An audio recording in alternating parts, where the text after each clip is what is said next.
អាហារល្អៗជួយបើមេជីវិតប្រុសៗកាន់តែខ្លាំងជាងមុន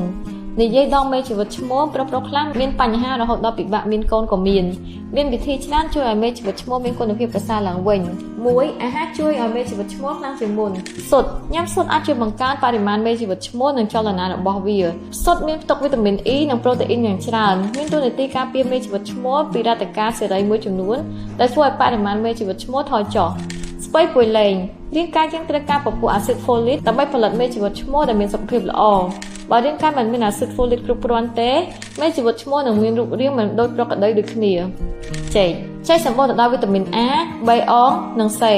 អាចជួយមេជីវិតឈ្មោះឲ្យមានសុខភាពល្អនិងជំនួយបង្កើនបរិមាណមេជីវិតឈ្មោះថែមទៀតផងសូកូឡាខ្មៅសម្បូរទៅដោយពពុះអាមីណូអាស៊ីតដែលបង្កើនបរិមាណទឹកកាមនិងចំនួនមេជីវិតឈ្មោលប្រុសៗជាច្រើនជឿថាសូកូឡាខ្មៅនឹងជំរុញឲ្យឈាមដល់ចំណុចកម្ពស់កាន់តែខ្លាំងក្លា2អាហារគួរជៀសវាងមកបញ្ចង់ឲ្យមេជីវិតឈ្មោះចុះខ្សោយ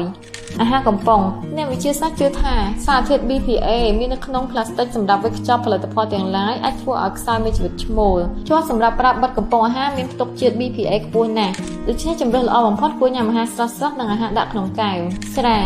គឺជាមូលហេតុបំផ្លាញសុខភាពមេជីវិតឈ្មោលបើយើងមានបញ្ហាពិបាកយកកូនសូមគិតដល់ការផឹកសាររបស់យើងផឹកច្រើនដែរទេបើផឹកច្រើនព្យាយាមផ្អាកការផឹកឬកាត់បន្ថយការផឹកក៏អាចជួយឲ្យយើងមានលទ្ធភាពបង្កកំណត់វិញបានដែរ